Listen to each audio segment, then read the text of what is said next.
नहमदुहु व नुसल्ली अला रसूलिहिल करीम अम्मा बाद अऊज़ु बिल्लाहि मिनश शैतानिर रजीम बिस्मिल्लाहिर रहमानिर रहीम रब्बि इश्रह ली सदरी व यस्सिर ली अमरी वहलुल उक़्दतम मिन लिसानी यफ़क़हू क़ौली। हम सूरह बकरा अल्हम्दुलिल्लाह मुकम्मल कर चुके थे। अब हम सूरह आल इमरान शुरू करते हैं। तीसरे सुपारे का 9वां रुकू और सूरह आल इमरान का पहला रुकू। सूरह आल इमरान मदनी है। इस सूरह का नाम आल इमरान इसलिए रखा गया क्योंकि इसमें ख़ानदान इमरान के बुरगज़ीदा अशख़ास हज़रत ईसा अलैहिस्सलाम, हज़रत यहया अलैहिस्सलाम, हज़रत मरियम अलैहिस्सलाम और उनकी वालदा का ज़िक्र है। इस सूरह का नाम ज़हरा भी है इसलिए कि ये ईसा अलैहिस्सलाम के बारे में अहले किताब के शुबहात का अज़ाला करती है। इस सूरह का नाम अमान भी है क्योंकि इसको समझने वाले हज़रत ईसा अलैहिस्सलाम की शान में गलती नहीं करते। इस सूरह को कंज़ा भी कहते हैं, इसका मतलब है ख़ज़ाना, क्योंकि इस सूरह में हज़रत ईसा अलैहिस्सलाम के ख़ज़ाने का ज़िक्र है। इस सूरह को मुजादला भी कहते हैं क्योंकि इसलिए कि इसमें 80 से ज़्यादा आयात नजरान के नसरानियों के साथ रसूलुल्लाह सल्लल्लाहु अलैहि वसल्लम के मुनाज़रे पर मुश्तमिल है। इस सूरह को तैयबा भी कहते हैं इसलिए कि इसमें अच्छे लोगों का ज़िक्र है। इमाम अहमद की रिवायत है कि सूरह बकरा और आल इमरान सीखो, ये दो खुशनुमा पौधे हैं जो क़यामत के दिन अपने पढ़ने वालों पर बादल की तरह साया करेंगे। एक मुस्लिम की हदीस है कि नवास बिन समान कहते हैं कि मैंने सुना है रसूलुल्लाह सल्लल्लाहु अलैहि वसल्लम से कि कुरान पढ़ने वाले और असीर और इस पर अमल करने वाले जब क़यामत के दिन आएंगे तो सूरह आल इमरान सबसे आगे होगी और अपने पढ़ने वालों पर बादलों की तरह साया की होगी या घने साए की तरह होगी। ये थी सूरह आल इमरान की फ़जीलत। हम शुरू करते हैं पहला रुकू। अलिफ लाम मीम, ये रूफ़ मुक़त्ताआत हैं, इनका मतलब अल्लाह ही जानता है। अल्लाहु ला इलाहा इल्ला हुवल हय्युल क़य्यूम, नहीं है कोई भी माबूद सिवाय उसके, वो हमेशा है, ज़िंदा रहने वाला है। नज़्ज़ला अलैकल किताब, उसने उतारी आप पर किताब, बिलहक़्क़ि मुसद्दिक़न लिमा बैना यदैहि, हक़ के साथ जो तस्दीक करती है इससे पहले आई हैं किताबें। व अंज़लत तौरात वल इंजील, और उसने उतारी तौरात और इंजील।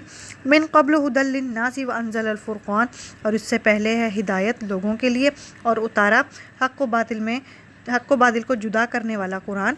इन्नल्लज़ीना, बेशक वो लोग, कफ़रू, कुफ़्र किया जिन्होंने, भी आयातिल्लाहि, अल्लाह की आयतों से, लहुम अज़ाबुन शदीद, उनके लिए सख्त अज़ाब है। वल्लाहु अज़ीज़ुन ज़ुन्तिक़ाम, और अल्लाह ज़बरदस्त बदला लेने वाला है।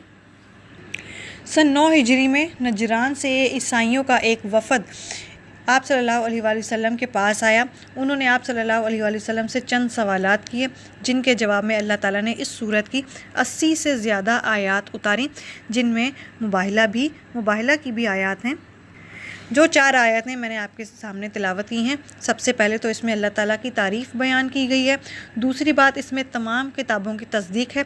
अल्लाह ताला कहता है कि जो कोई मेरी एक किताब का भी कुफ्र करता है गोया इसने काफिराना अमल इख्तियार किया। कुछ लोग ऐसे थे कि जिनकी किताब तौरात और इंजील में ये लिखा हुआ था कि कुरान भी नाजिल होगा जो उन तमाम किताबों की तस्दीक करेगा, तो वो लोग भी इस बात को नहीं मानते थे। अल्लाह ताला कहता है कि तुमने इस किताब यानी कुरान को नहीं माना तो कम अज़ कम अपनी किताब पर तो पूरा अमल करो, यानी अगर इसमें कुरान के बारे में लिखा हुआ है तो उसको तो मानो। इन्नल्लाह ला यख़फ़ा, बेशक अल्लाह पर नहीं छुपी हुई है, अलैहि शैइन, कोई भी चीज़, फ़िल अर्दी, ज़मीन में, वला फ़िस समा, और ना ही आसमान में। अल्लाह कहता है कि मुझसे इस दुनिया की कोई भी चीज़ छुपी हुई नहीं है। एक आम इंसान को अंधेरे में अपने पास मौजूद कोई दूसरा फ़र्द नज़र नहीं आता, लेकिन अल्लाह समंदर की गहराई में मौजूद पत्थर के अंदर के कीड़े को भी रिज़्क़ देता है, और ये काम सिवाय उस ज़ात के कोई और नहीं कर सकता। हुवल्लज़ी युसव्विरुकुम फ़िल अरहाम, वही है जो कि सूरत बनाता है तुम्हारी रहम में, कैफ़ा यशा, जैसे भी वो चाहे। ला इलाहा इल्ला हु, नहीं है माबूद सिवाय उसके। अल अज़ीज़ुल हकीम, वो ज़बरदस्त है और हिकमत वाला है। अब इस आयत में अल्लाह ताला फरमाते हैं कि मैं ही हूँ जो बग़ैर किसी सांचे के, बग़ैर किसी नाप तोल के, एक कतरे से एक जीती जागती ज़िंदगी को तुम्हारी माँओं के रहमों में तख्लीक करता हूँ, और मैं जैसे चाहे वो सूरत बनाता हूँ, क्योंकि ये काम मैं ही कर सकता हूँ। हुवल्लज़ी अंज़ला अलैकल किताब, وہی تو ہے جس نے آپ پر کتاب نازل کی، منہ آیات محکمات ہن ام الکتاب، اس میں محکم آیتیں یعنی پختہ آیتیں ہیں، ہن ام الکتاب وہ کتاب کی اصل ہیں، وأخرى متشابہات اور دوسری متشابہ ہیں، فأما الذین فی قلوبہم زیغ پس جن لوگوں کے دلوں میں خرابی ہے، فیتبعون سو وہ پیروی کرتے ہیں، ما تشابہ منہ ابتغاء الفتنہ متشابہات کی فساد کی غرض سے، وابتغاء تأویلہ اور اس کا غلط مطلب ڈھونڈتے ہیں، وما یعلم تأویلہ الا اللہ اور اس کا مطلب اللہ کے سوا کوئی نہیں جانتا، والراسخون فی العلم یقولون آمنا بہ اور پختہ ایمان والے کہتے ہیں ہم اس پر ایمان لائے، کل من عند ربنا یہ سب ہمارے رب کی طرف سے ہے، وما یذکر الا اولو الالباب اور نہیں سمجھتے اس کو مگر صرف عقل والے۔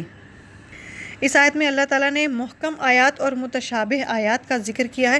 محکم آیات وہ ہیں کہ جن کا اللہ تعالیٰ نے حکم دے دیا ہے، مثلا نماز، روزہ، زکوٰۃ، حج وغیرہ۔ متشابہ آیات یہ ہیں کہ جن سے کئی معنی سمجھ میں آتے ہوں، مثلا اللہ نے آگ اور پانی سے مثالیں دیں تو جو کافر تھے وہ اس بات کی کھال نکالا کرتے تھے کہ اللہ تو اتنی بڑی ذات ہے تو وہ اتنی چھوٹی اور عام مثالیں کیوں دیتا ہے؟ تو اللہ کہتا ہے کہ پختہ ایمان والے تو کہتے ہیں کہ ہم اس پر ایمان لے آئے کیونکہ یہ ہمارے رب کی طرف سے ہے، اور جو خرابی پیدا کرنے والے ہیں جن کے دلوں میں بیماری ہے وہ اس کا غلط مطلب ڈھونڈتے ہیں اور اس میں فساد کرنے کی کوشش کرتے ہیں، اور خود تو ہیں ہی گمراہ، دوسروں کو بھی گمراہ کرنے کی کوشش کرتے ہیں۔ ربنا لا تزغ قلوبنا بعد اذ ہدیتنا اے ہمارے رب نہ پھیر ہمارے دل کہ جب کہ تو نے ہمیں ہدایت دے دی، وہب لنا من لدنک الرحمہ اور عنایت فرما ہمیں اپنے پاس سے رحمت، انک انت الوہاب بے شک تو سب سے بڑا دینے والا ہے۔ آپ صلی اللہ علیہ وآلہ وسلم نے فرمایا کہ اس آیات کو، اس دعا کو ہمیشہ پڑھتے رہنا چاہیے کہ ہمارا دل اللہ کی دو انگلیوں کے درمیان ہے، وہ جس طرف چاہے انسان کا دل موڑ سکتا ہے، کفر کی طرف یا اسلام کی طرف، اس لیے اللہ سے دعا کرنی چاہیے کہ ہمارا دل اسلام کی طرف موڑے رکھے۔ ربنا انک جامع الناس اے ہمارے رب بے شک تو جمع کرنے والا ہے لوگوں کو، لیوم لا ریب فیہ اس دن جس دن کے بارے میں کوئی شک نہیں ہے، ان اللہ لا یخلف المیعاد بے شک اللہ اپنے وعدے کے خلاف نہیں کرتا۔ اللہ تعالیٰ فرماتے ہیں کہ میں سب کو جمع کرنے والا ہوں اس دن میں جس دن کے بارے میں کوئی شک نہیں ہے، اور بے شک میں اپنے وعدے کے خلاف ہرگز نہیں کرتا۔ تو جس کے دل میں خرابی ہے وہ ہلاک ہوگا، اور جس کے دل میں اللہ تعالیٰ کے احسان سے ہدایت پائی ہوگی وہ نجات پائے گا۔ یہاں پہ ہمارا سورہ آل عمران کا پہلا رکوع مکمل ہوا۔ وآخر دعوانا ان الحمد للہ رب العالمین۔